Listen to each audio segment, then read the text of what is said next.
Oke, sebelumnya Assalamualaikum warahmatullahi wabarakatuh. Terima kasih area udah menunggu live ke-9 karena video live ke-7 dan ke-8 sudah ada di Om Deddy. Ini ke-9 dan live ke-9 itu adalah serial dari 10 live ya. 2 episode terakhir ini akan digunakan untuk respon dan solusi akhir. Ini saya eh, jujur capek banget ya, 3 hari terakhir nih, 4 hari man ini bener-bener riwa-riwi di lapangan buat gerakan yang razia perut lapar, menyiapkan donasi makanan, bantuin parekraf untuk menyiapkan UMKM di daerah yang terdampak, terus juga bantuin teman-teman dokter yang kekurangan APD sampai sekarang masih beberapa. Hari ini jujur pembahasannya lumayan berat, jadi lebih ke solusi. Pertama adalah saya tertarik untuk membahas mengenai respon Pak Muldoko dan KSP. Jadi kemarin kalau nggak salah KSP, Pak Muldoko dan Pak Ganjar membuat statement mengenai kematian pasien COVID. Adapun statement itu langsung dilakukan atau diberikan respon oleh Persi, yaitu Persatuan Rumah Sakit Seluruh Indonesia. Ini berikut saya berikan responnya. Jadi biar kawan-kawan tahu. Jadi sebelum ini kita akan tahu ya responnya. Jadi biar kalian tahu sebenarnya, biar kalian berpikir apa sih yang terjadi gitu. Nih, saya bacakan. Nanti bisa dilihat di capture. Saya bacakan dulu. Perhimpunan Rumah Sakit Seluruh Indonesia, Indonesian Hospital Association. Pernyataan publik Perhimpunan Rumah Sakit Seluruh Indonesia, Persi, atas pemberitaan yang menuduh rumah sakit mengcovidkan pasien. Ini adalah respon dari Persi terkait pemberitaan isu dan sekaligus menjawab yang sebuah statement yang dilampirkan oleh Pak Muldoko kemarin. Jadi saya akan melihat membahasnya nanti. Sehubungan dengan kembali maraknya pemberitaan yang menggiring persepsi dan opini publik seolah-olah rumah sakit mengcovidkan pasien, Persi sangat perlu menyampaikan tanggapan dan klarifikasi. Saya kira klarifikasi untuk saya doang atau YouTuber, ternyata Persi juga buat. 1. Persi berkomitmen dan senantiasa mendukung upaya pemerintah pusat dan pemerintah daerah dalam penanggulangan pandemi COVID-19 dengan memberikan pelayanan kesehatan bagi pasien COVID-19 dan pasien umum yang membutuhkan. Poin kedua, Persi melalui rumah sakit anggotanya secara penuh kesadaran memenuhi tanggung jawabnya untuk melayani kesehatan seluruh masyarakat baik pasien COVID-19 dan COVID-19 dengan segala risiko tinggi dan pada berbagai aspek baik kesehatan maupun kesehatan. Gila, panjang. Dalam memberikan pelayanan kesehatan bagi pasien COVID-19, rumah sakit, ini di bold, memegang teguh dan melaksanakan pelayanan kesehatan berdasarkan ketentuan peraturan perundang-undangan dan protokol kesehatan yang ditetapkan oleh pemerintah pusat dan pemerintah daerah. Dalam hal ini, Kementerian Kesehatan dan pihak berwenang lainnya. Poin nomor 4, ntar sabar. Dalam hal manajemen klinis dan tata laksana jenazah, rumah sakit berpedoman. Oke, ini intinya. Rumah sakit berpedoman, ini pembelaannya, yang ditetapkan oleh Kementerian Kesehatan. Terakhir, revisi kelima yang ditetapkan dalam keputusan Menteri Kesehatan. Keputusan Menteri Kesehatan tersebut nomor HK-01.07/ Menkes garing 413/2020. Saya kira 212. Kapak Wiro Sableng. tentang pedoman pencegahan dan pengendalian Corona Disease P2P. A. Diatur status pasien COVID-19 yaitu suspek, probable, konfirmasi, dan kontak erat. 4B. Kasus probable merupakan kasus suspek dengan ISPA atau infeksi saluran pernafasan akut berat atau ARDS atau acute respiratory distress syndrome atau meninggal dengan gambaran klinis yang meyakinkan COVID-19 dan belum ada hasil pemeriksaan laboratorium. C. Dalam hal kasus probable dan konfirmasi meninggal dunia, pemulasaran jenazah diberlakukan tak laksana COVID. Ini saya ulang. Nih, rumah sakit berpedoman dari keputusan Kementerian Kesehatan Menkes 413/2020. Keputusan Kementerian Kesehatan ini 1. Diatur status pasien, oke lah. 2. Kasus probable merupakan kasus suspek ISPA berat atau RDS, jadi ada gejala atau meninggal dengan gambaran klinis yang meyakinkan COVID tapi belum ada RT-PCR, jadi swabnya belum dilakuin tapi gejalanya ada. Dalam hal ini, pasien kasus probable, jadi kasus probable dan konfirmasi meninggal dunia, semua pemulasaran jenazah diberlakukan tak terlaksana COVID. Jadi kalau dari suratnya Persi separuh ini, kayak, bos, aku itu menguburkan jenazah berdasarkan keputusan Menkes. Adapun keputusan Menkes itu bilang, kalau status pasien COVID kui ono suspek, probable, konfirmasi, dan kontak erat.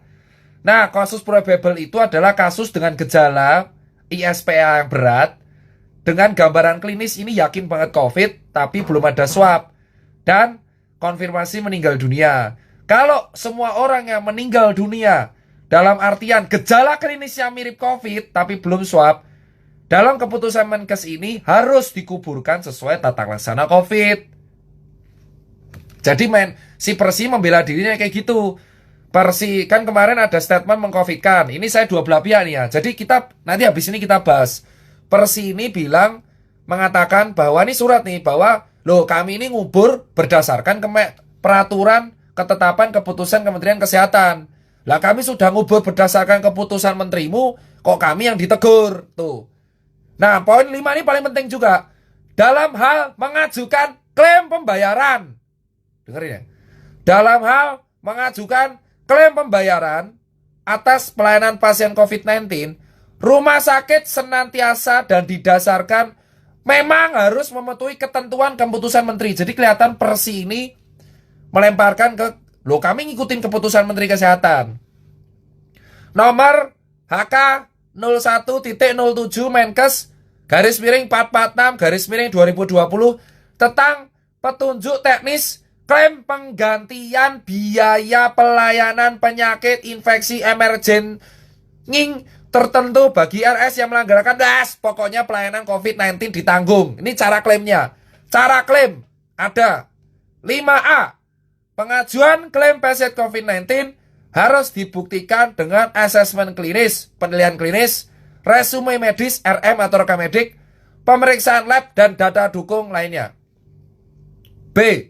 Rumah sakit yang memberikan pelayanan tidak sesuai tata kelola pelayanan diatur, tidak akan diberikan penggantian biaya pelayanan COVID-19. 3. Metode pembayaran klaim pasien COVID-19, pelayanan yang diberikan dan maksimal lama perawatan ditentukan menggunakan tarif inasi biji, ini tarifnya BPJS, dan tarif per hari, ini sudah ditentukan inasi biji.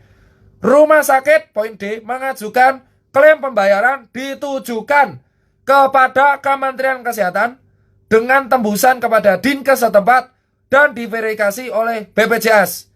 Jika terjadi ketidaksesuaian atau disput, dilakukan penyelesaian oleh tim yang dibentuk oleh Menkes. E. Pembinaan dan pengawasan dalam pelaksanaan pengajuan dan pembayaran klaim ini dilakukan bersama-sama oleh Kemenkes, BNPB, BPPKP, Dinkes Provinsi, dan Dinas Kabupaten atau Kota. 6. Ini paling penting juga. Adapun pernyataan atau tanggapan yang tidak disertai fakta, bukti atau tidak terbukti kebenarannya dalam membangun persepsi keliru atau menggiring opini seolah-olah RS melakukan perilaku yang tidak sesuai dengan ketentuan atau fraud. Persepsi keliru ini menghasilkan misinformasi yang merugikan pelayanan RS. Jika ini benar nih, ini poin pentingnya ya, ini tolong ya. Jika benar dan dapat dibuktikan secara sah, Persi sangat mendukung pemberian sanksi terhadap oknum petugas atau institusi RS yang melakukan kecurangan dengan mengcovidkan pasien. Jadi kalau dari sini sebenarnya adalah, nih saya lihatkan ya. Saya lihatkan. Nih.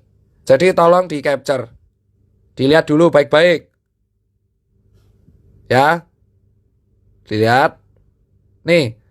Jadi Persi kan kemarin kan ada isu bahwa mengcovidkan. Terus kan Pak Muldoko melalui KSP dan Pak Ganjar bilang, buat rumah sakit tolong dong, apa-apa kalau mati jangan COVID. Nah, di sini Persi bilang, lah yang buat keputusan itu Kemenkes. Kemenkes tuh bilang, kalau di kasus probable, jadi kalau gejalanya berat mirip COVID, atau meninggal mirip COVID, tapi swabnya belum keluar, itu disuruh dikubur dalam sesuai dengan COVID. Nah, kalau tidak dikubur dengan sesuai ini, maka nggak bisa. Nah ini COVID-nya nggak gratis, pasien suruh bayar sendiri. Jadi ribet di sininya bos.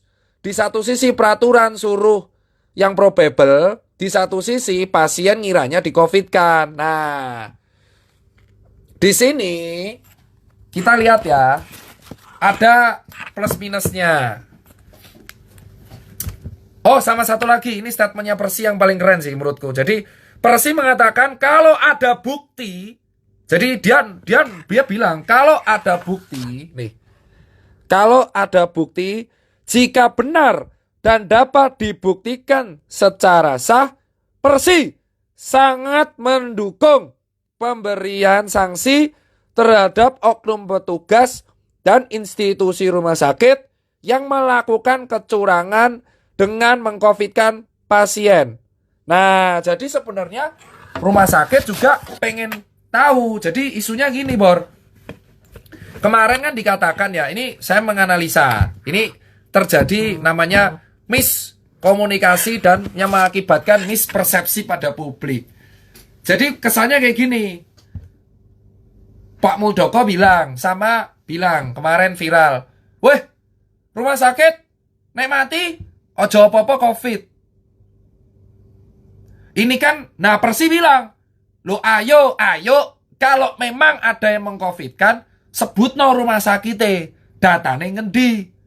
Gak apa-apa, kalau memang ada yang terbukti, aku dukung sanksi ini. Tapi kalau melemparkan statement, yang memang gak jelas ini siapa, aku sing mumet.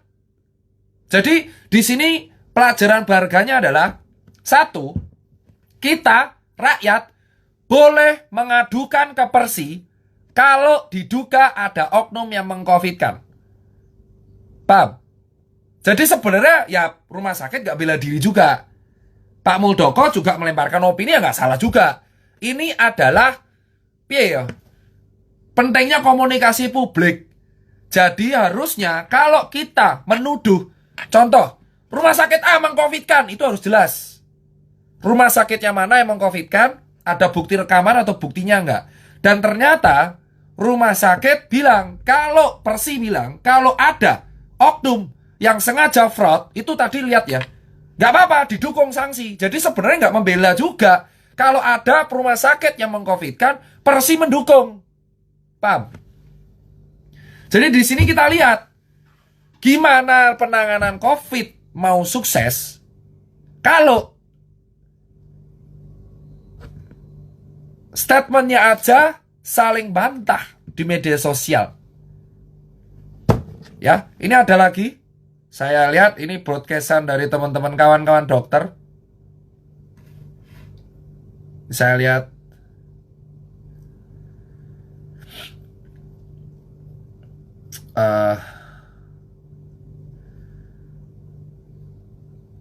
Mana nih? Bentar ya. Tuh.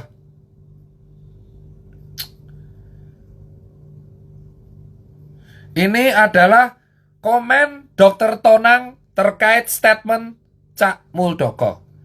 Share dari postingan Dr. Tonang Dwi Ardianto.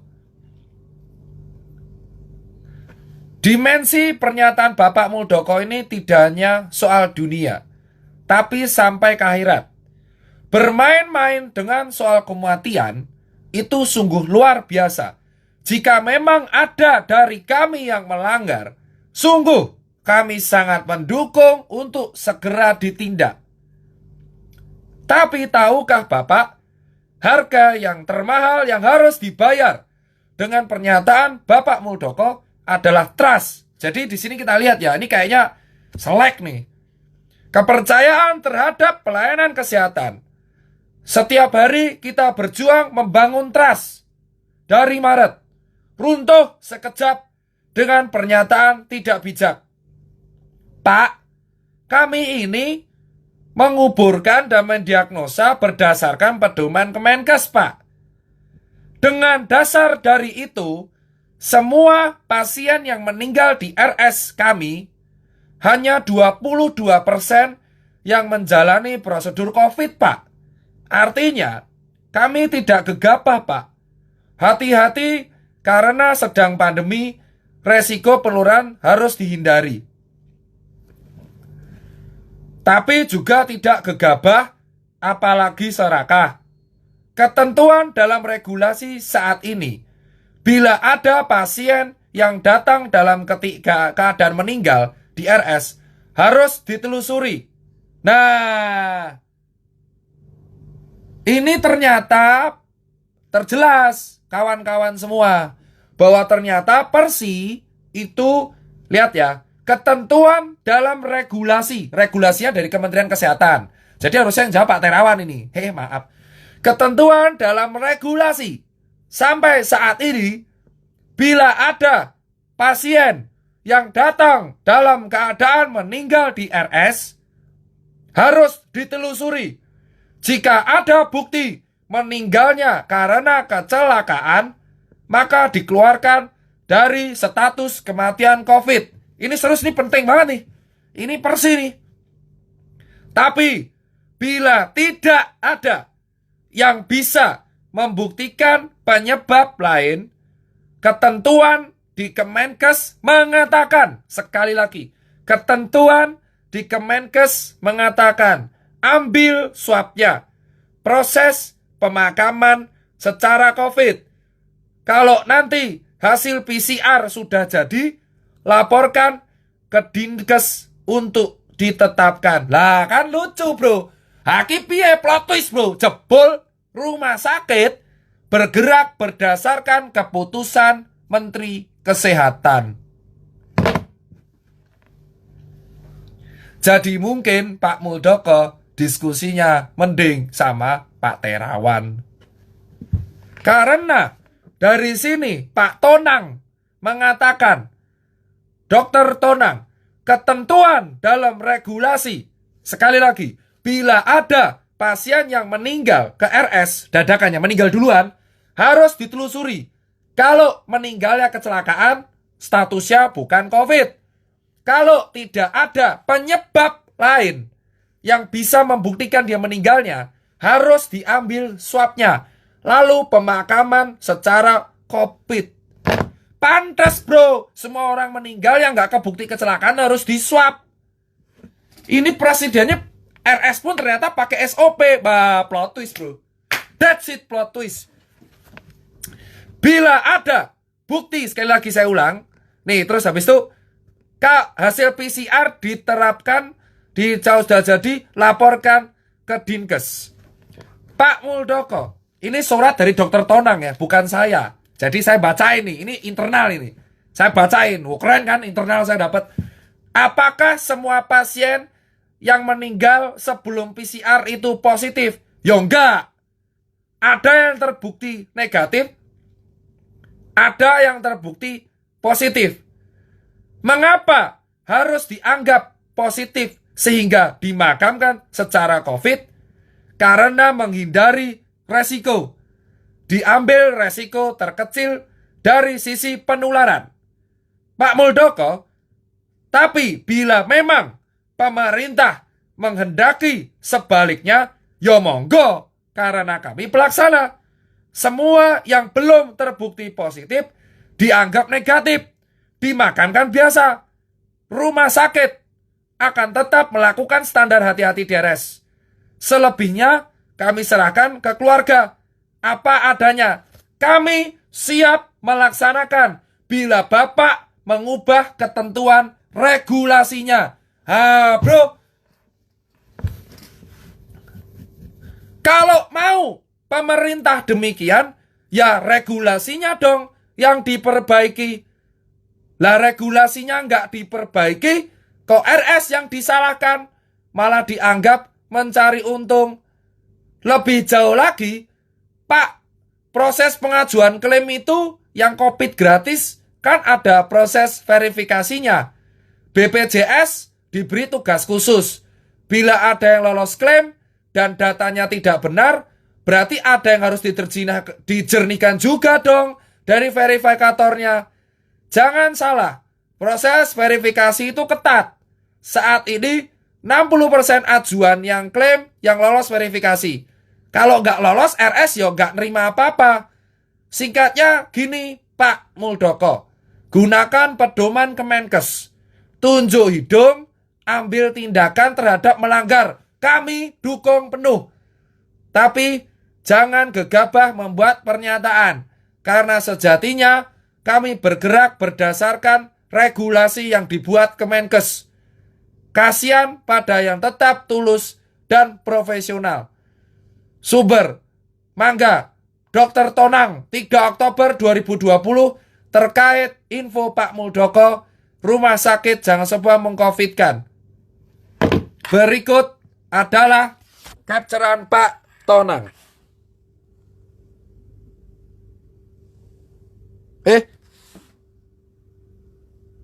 Malah jejak kasus. Maaf, tadi postingan rahasia.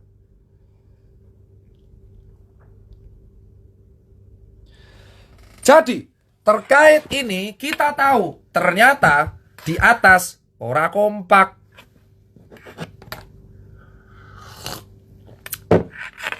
Sudah kan? Sudah kan? Berarti isu mengcovidkan RS, ternyata RS bergerak berdasarkan pedoman. Pedoman dari Kementerian Kesehatan yang sudah saya share di awal. Kalau meninggal dadakan, satu-satunya yang tidak diswab itu kecelakaan. Kalau tidak terbukti meninggalnya nggak jelas kenapa, harus diswab dan harus dimakamkan secara COVID. Itu regulasi. Persi bilang, kalau kamu emang jangan semua apa-apa dimakamkan COVID, ayo regulasinya diubah.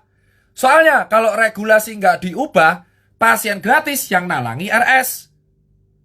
Jadi ini semua ternyata terkait regulasi. Lucu bro. Iki lucu banget. Nah sumpah. Iki sing gawe regulasi adalah Kemenkes. Regulasi nih, nek meninggal kabeh, jika tidak terbukti kecelakaan, tetap harus di PCR. Terus dimakamkan secara COVID. RS bergerak berdasarkan regulasi. Isu muncul, pasien tanya, bapakku meninggal, udah karena COVID kok mbok COVID kan? RS bilang, akhirnya regulasinya mbak. Timbul isu meng-COVID kan? Pak Muldoko dan KSP bilang, rumah sakit jangan meng-COVID kan? Rumah sakit membela. Lah aku sing ngongkon nih Kemenkes kok. Loh kok aku sing mbok salahke? Oke, kalau memang ada yang meng-COVID kan, buktikan, tak dukung sanksine. Tapi kalau memang nggak bisa buktikan, ya jangan statement, karena regulasi mungkin sing gawe yo Kemenkes, RS pelaksana. Lucu bro. Jadi menurut saya mungkin harusnya Kemenkes yang klarifikasi sebaiknya. Karena ini kalau dilihat publik nggak etis. Lucu. Karena publik nggak tahu apa-apa. Saya sebagai relawan dokter dan orang awam, let's say kita masyarakat, mumet lemoco, mumet, orang kompak, gelut, sumpah. Sing gawe regulasi sopo, sing negur sopo, sing komplain sopo. Yang buat regulasi kan jelas. Siapa? Persi tadi sudah bilang, saya capture nanti saya share di feed, mengatakan, oke, nek memang semua jenazah COVID dianggap negatif, lah ya ayo aku rapopo. Keluarga tak serahke langsung, tidak perlu pakai hasmat-hasmatan, tapi regulasi ini uban. Ojo aku sing mbok salahke. Berikut kata Pak Dokter Tonang. Harusnya di sini yang klarifikasi adalah Kementerian Kesehatan, bukan Persi, bukan ID. Lah karena yang buat regulasi adalah mereka. Sekarang masyarakat harus tahu. Kita mumet. Ora kompak. Kalau memang RS mengcovidkan, mereka siap disanksi. Tadi sudah baca. Siap disanksi. Tapi kalau nggak bisa dibuktikan dan pengen sistemnya diubah, ubahlah regulasi. Seharusnya Pak Muldoko mengkritik Kemenkes karena regulasinya di Kemenkes semua. Kalau rumah sakit membuat tindakan di luar regulasi, maka rumah sakit yang akan kena sanksi. Jadi ini pusing. Siapa yang benar, siapa yang salah, rakyat nggak tahu. Gimana kita mau menang melawan COVID kalau misalkan antar instansi nggak ngerti regulasi? Jadi, saran saya buat yang terhormat para pemerintah, mungkin kalau bisa Kemenkes diberikan waktu vlog podcast di Deddy Corbuzier untuk klarifikasi. 5, 4, 3, 2, 1, close the door. Rakyat bertanya, Kemenkes menjawab. Jangan didiamin. Mumet. Ngerti mumet? Pusing. Karena kita nggak tahu mana yang benar, mana yang salah. Ini pusing. Kita kemarin sudah nyalain RS. RS-nya bilang, nah ini regulasi. Nah sekarang ternyata Kemenkes lagi. Saran saya, Kemenkes masuk aja vlognya Deddy Corbuzier untuk klarifikasi. Ini nendak mumet. Sampai KSP aja statement gitu pada regulasi dari Kemenkes. Mumet. Tahu pusing. Dokternya aja pusing, apalagi rakyatnya. Mumet. Kalau Pak Kemenkes tidak mau ke mata Najwa, gak apa-apa. Saran saya ke Deddy Corbuzier. Om Deddy ini netral. Mending Pak Terawan dan teman-temannya di Kemenkes, saran saya, tolong datang ke Deddy Corbuzier mengenai isu mengcovidkan pasien. Nera mumet.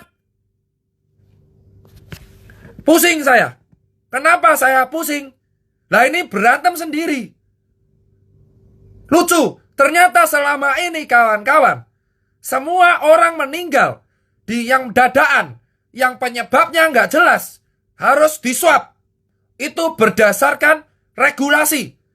Yang ngomong Pak Dokter Tonang dan Persi. Lah mereka ada bukti bro. Jebol regulasi bro. Regulasi ini Kemenkes. Nanti saya share. Ini adalah epic comeback.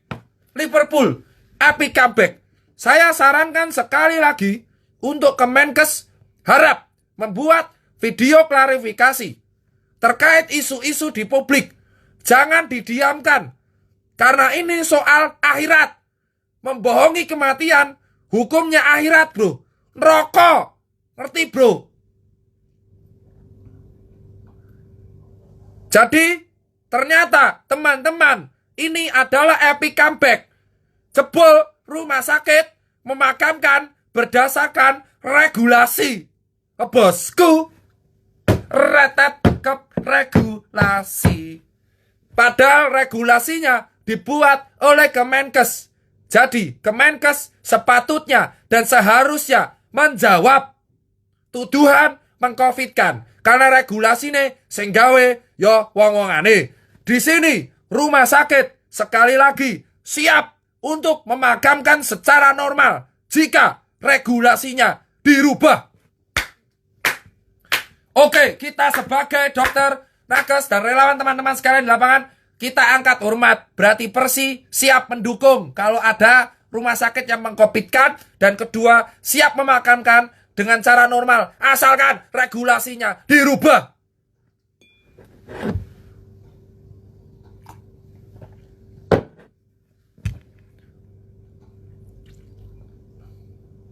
Siapa lu nyuruh-nyuruh Kemenkes? Orang awam. Nape? Demokrasi dari rakyat, untuk rakyat, oleh rakyat. Rakyat yang memegang kekuasaan tertinggi. Dan wakil rakyat itu dari kami. Masa kita nggak berhak meminta klarifikasi? Kamu nggak kasihan sama nakes, sama rakyat? Pusing di lapangan. Pusing ini.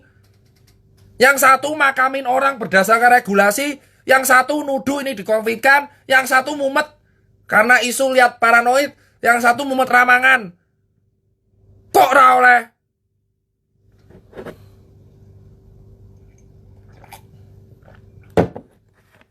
Isu pertama selesai. Ini pesan saya dapat internal dari Persi dan Dr. Tonang. Isu kedua, tempat hiburan. Isu ini merupakan jawaban untuk teman-teman pemilik tempat hiburan dan kafe. Sebelumnya, mari kita dengarkan musik-musiknya yang terbaru dari Anji. Bandnya namanya Sukamaju. Judulnya dibungkam. Lucu ya. Sukamaju. Takkan padam.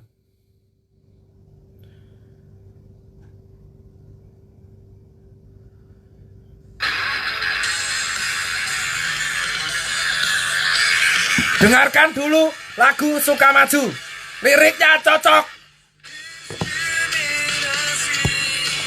Versa Anji. Hormat, dengarkan dulu. Cocok untuk tempat hiburan.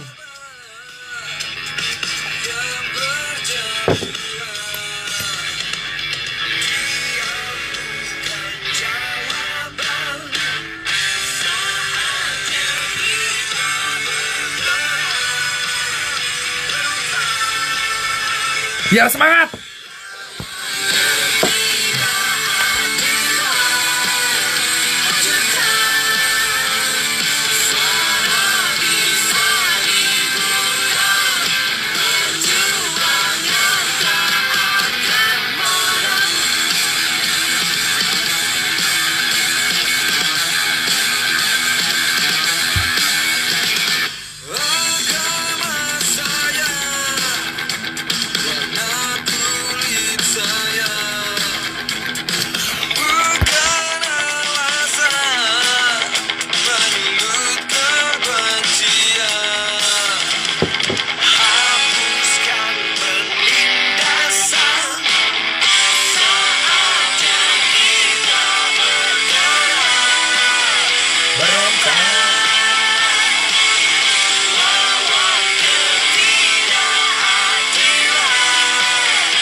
Jadi begini, saran saya, perjuangan tuh nggak akan pernah padam.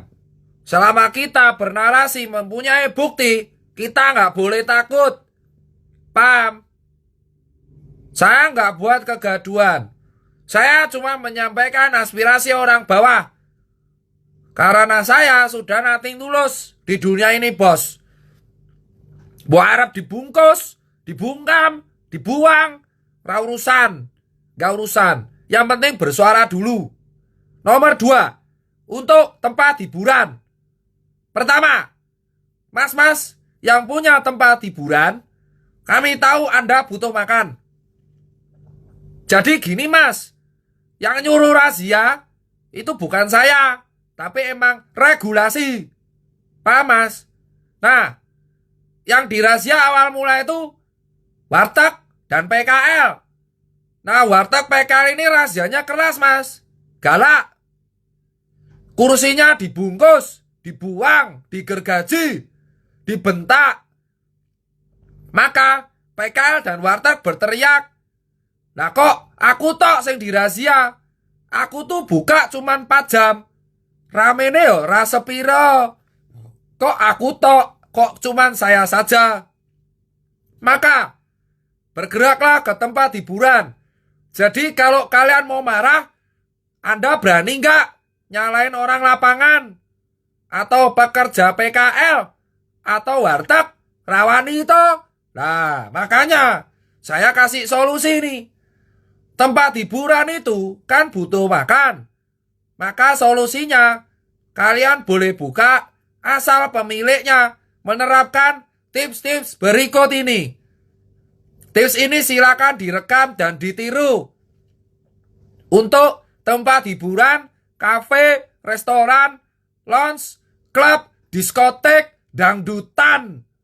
Arpu, pokoknya tipsnya kayak gini. Yang pertama, kalian buat survei barcode mirip e-hack. Apa itu e-hack? Download toh. Terus kalian buat dalam format Google Doc atau Google Sheet. Terus dibentuk barcode, ditempel di pintu masuk. Semua customer yang mau masuk tempat hiburan wajib scan barcode tersebut. Ngisi survei, bos, saya sanggup 8.500 orang. Kalau kalian pengen tahu barcode-nya kayak apa, bisa email saya bagi gratis. Pak mas, mbak yang punya tempat hiburan di Jabodetabek dan sekitarnya dan Bandung, Bekasi yang marah-marah kemarin. Barcode ini ditempel di pintu masuk, isinya survei. Jadi kalian nanti menyetorkan data ke Dinas Kesehatan. Data ini emas, bro. Jadi data ini berisi seperti e-hack. Dari mana? Sehat gak? Nah, data ini disebut survei. Dan data mentah ini bisa digunakan untuk penelitian kualitatif. Jadi bermanfaat mas. Barcode-nya dibuat. Halo Kak Devina Ciputri, yang didenda nanti DM saya aja. Pengen tahu saya. Nah, kedua, tolong siapkan 2 petugas security di depan untuk termogan.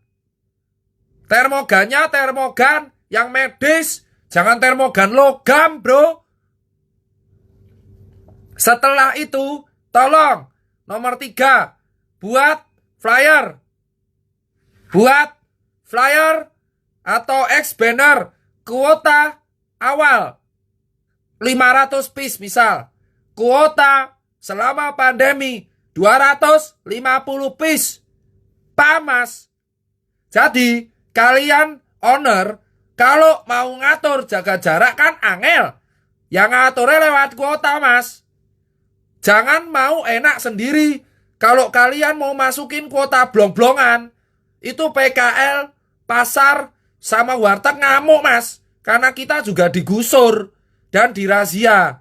Sama-sama enak mas. Kuotanya tolong dimaksimalkan. Ya, jadi misal awalnya 500, sekarang jadi 250. Ditulis gede mas di depan. Jadi ingat, nomor 1, barcode survei mirip e-hack. 2, termogan. Ketiga adalah kuota maksimal separuh dari total mas. Jangan kita datang terus. Itu contoh yang kemarin viral-viral. Yang broker kopi. Gara-gara video TikTok. Itu wali kota Bekasi jadi jam malam. Yang salah bukan satgasnya mas, tapi video TikToknya. Paham mas? Jadi kemarin video TikTok itu viral mas sampai Satgas Pusat. Jadinya Pak Walcott malah buat jam malam gorong-gorong video TikTokmu, Mas. Lah saya ngerekam kan pengunjungmu. Nah itulah akibatnya. Nah ini contoh termogan medis. Iki murah. Ya, jangan pakai termogan logam. Ini termogan medis yang ngatur security depan. Suhu normal itu 36,5 sampai 37,5. Nek di atas 37,5 kon minggat, kon mulai. Paham, Mas? Nah, terus kuota maksimal separuh, Mas. Nah, yang nomor 4, kalau bisa, Mas, yang masuk kalau nggak bawa masker, sampean kasih masker. Gitu, Mas. Jadi ada 4 syarat supaya kalian nggak kena razia, terutama di Jawa Barat. Kalau di Jakarta, Pak Anies lagi PSBB, jadi boro-boro buka, tutup. Ya. 4. 1. Buat barcode mirip EHAK. Contoh, ya. Nomor 2. Termogan pakai security pakai termogan 2 orang. Jadi setelah ngisi barcode di termogan. Nomor 3, tulis kuota maksimal, ya. Ada checker in, ada checker out. Yang ngurus itu adalah manajernya. Nomor 4, yang nggak pakai masker sampean kasih, Mas. Contoh, broker yang kemarin kena, kasih masker lah, merek broker. Nggak harus SNI rapopo, penting masker kain. Paham, Mas? Nah, kalau udah 4 gini, enak, Mas. Kita juga nggak repot-repot disuruh sana sini untuk razia. Kami juga sebenarnya capek juga, Mas, razia, Mas. Wes kon edukasi, razia, riwariwi. Ya. Jadi sama-sama enak. Musisi jalanan dan musisi indie bisa main dengan enak. Pengunjung nyaman tanpa razia dan grebek. Owner juga tenang. Pegawai nyaman. Saya juga enak. Nah terus, Mas, tolong buat pengunjung-pengunjung, kalau misal kalian tahu kafenya melanggar, buat diingatkan. Jangan diviral-viralin. Itu namanya SJW. Mumet. Kowe ngerti? Gara-gara video TikTok yang viral kemarin soal broker coffee, itu satu kota ditutup jam malam gara-gara satu video. Jadi dipikirkan ini. Jangan cuma ngincer viral. Saya yang viral aja pusing. Saya nggak butuh viral. Saya butuhnya membantu sesama. Jadi, Mas Bro, kalau kalian pengunjung tahu ownernya nggak patuh, dibilangin. Jangan diviralin di TikTok. Mumet. Kowe ngerti sing mumet? Sakota, Bro.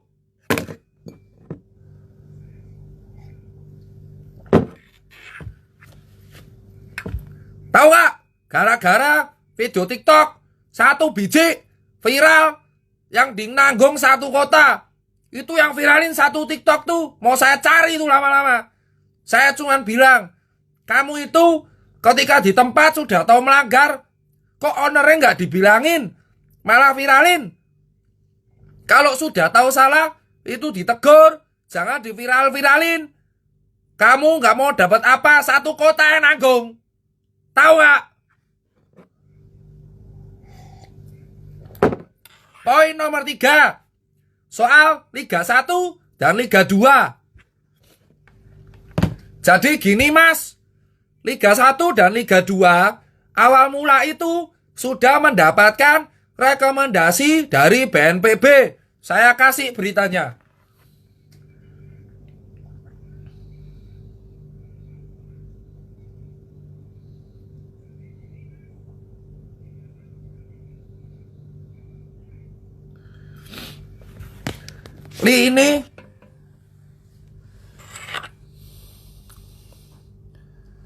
Nih berikut berita dari bola.com.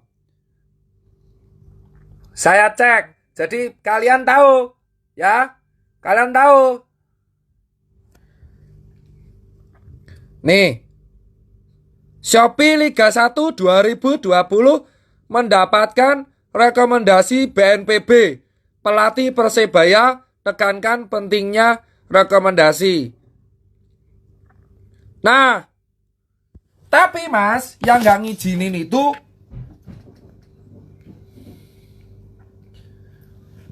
polisi.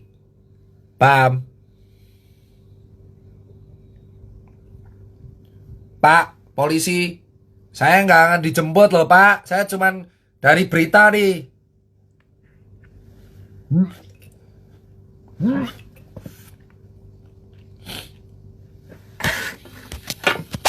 Nih, baca sendiri.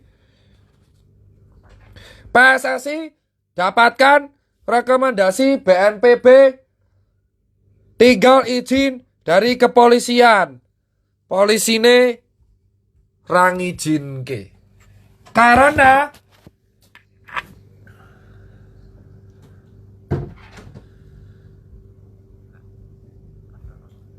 Pak polisi nganggapnya COVID belum aman.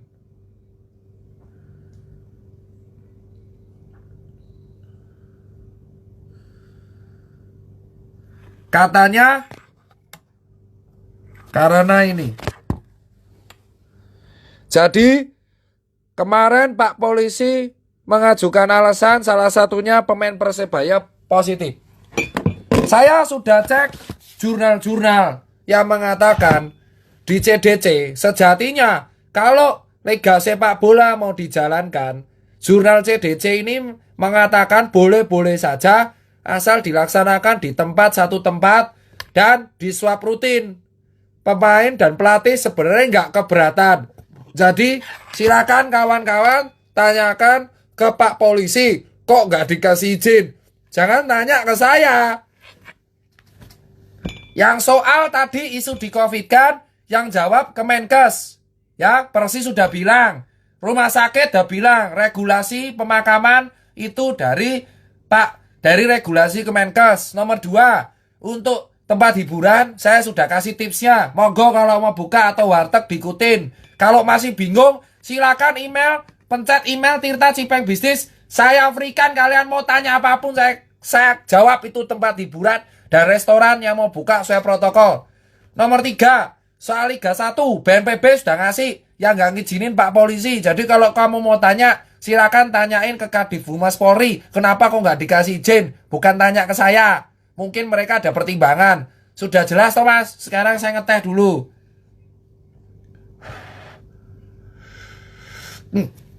Panas cuk.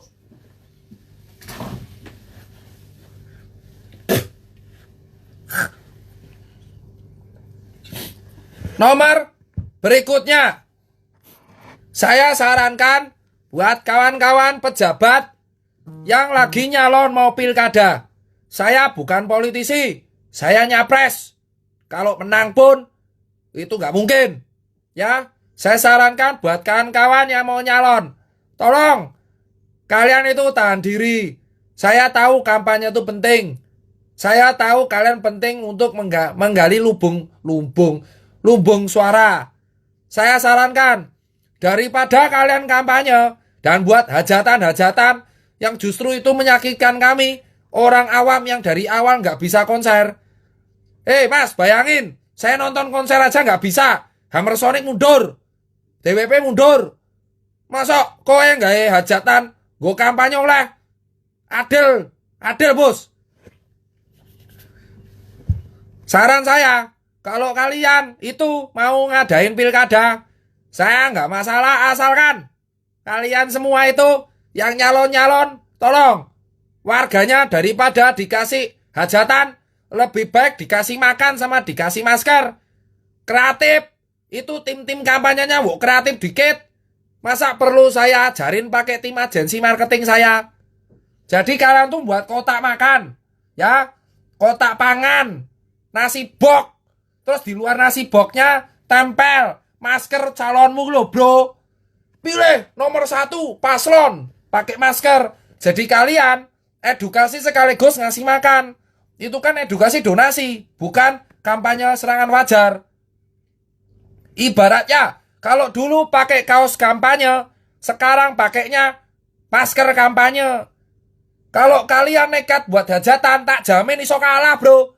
Soalnya mah golput. Makanya saya ini malah ngasih tips gratis biar kalian menang di pilkada era pandemi. Tips gratis ala Dr. Tirta untuk menang pilkada selama pandemi. 1, jangan buat hajatan. Karena itu menyakiti hati para rakjel. Karena rakjel dari dulu mau buat dangdutan malah ditolak. Masa kalian diterima? Hindari hajatan.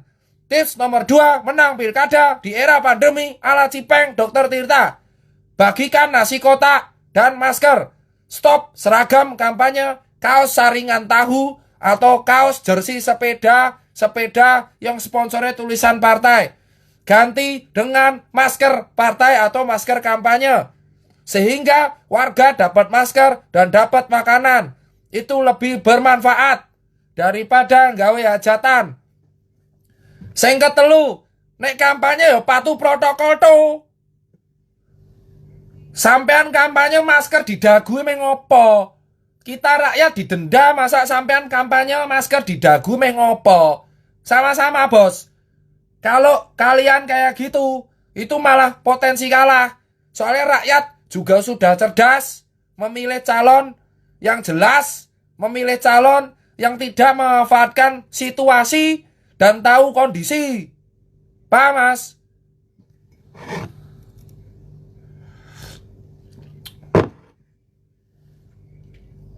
Silakan. Pilkada kan kalau nggak salah tetap dilanjut. Saya orang rakjel ya udah. Nek me lanjut, penting tolong jangan buat hajatan. Mumet. Ngerti ora mumet? Makalah we. Tak kayak tips. Mending bagi masker tulis paslon lu bro. Bagi masker itu lebih keren. So menang we nek bagi masker.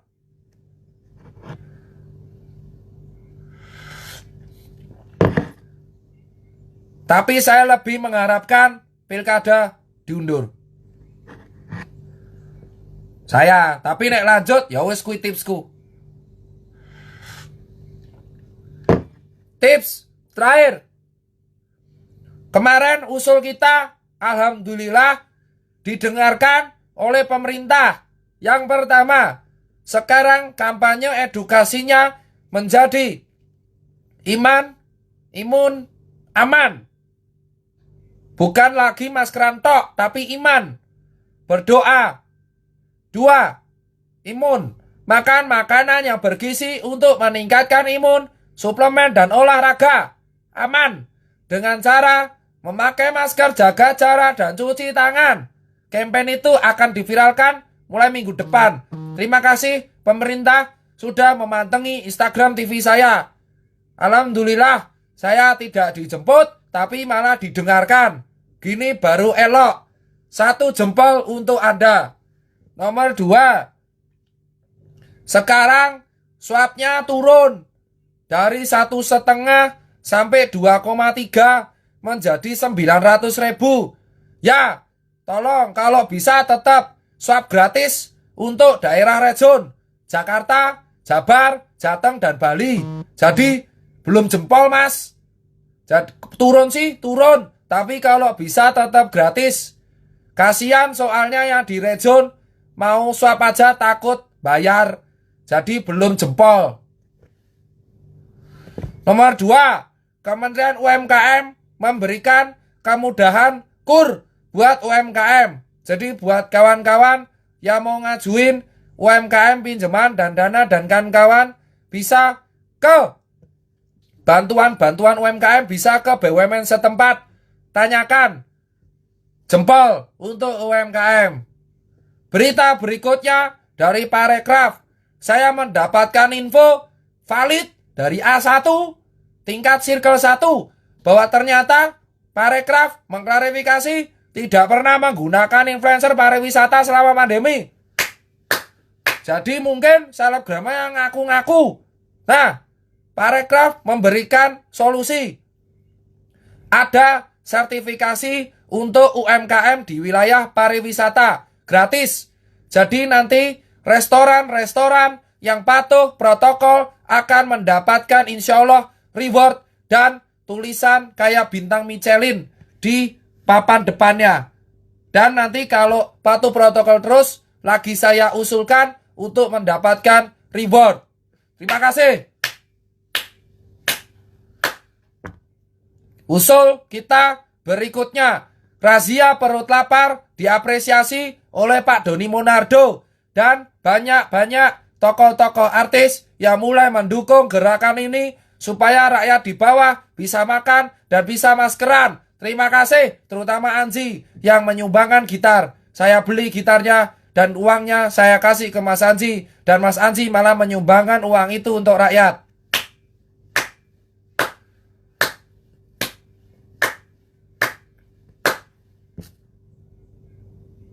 Usul berikutnya akan ada pameran UMKM di Bali dan Tangerang. Tangerang di Peruri, didukung oleh Peruri. Ya, Peruri Properti.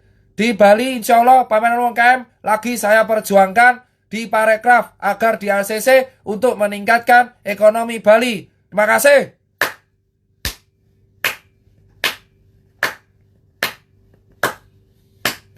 Saya juga usul supaya PSBB itu kalau bisa lebih mendisiplinkan di kantor.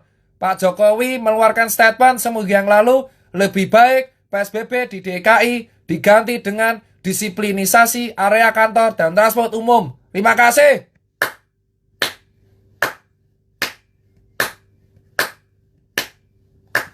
Hal ini belum puas, kita harus terus mengontrol dan mengawasi.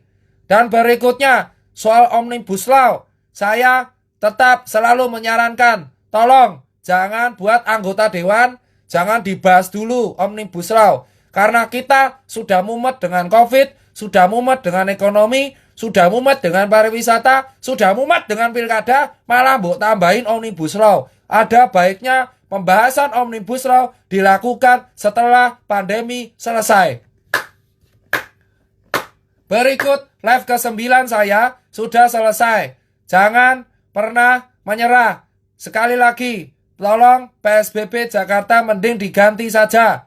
Karena ternyata rakyat-rakyat di bawah sudah jengah. Dan kedua, soal Omnibus Law tolong tidak urgent. Pembahasannya harap diundur tahun depan. Soalnya mumet wargane le mikir sudah ngurus ekonomi, pariwisata, lalu COVID, lalu pilkada, ditambah omnibus, jeblok utekku. Sekian pidato dan orasi saya. Terima kasih, selamat ketemu di live terakhir besok.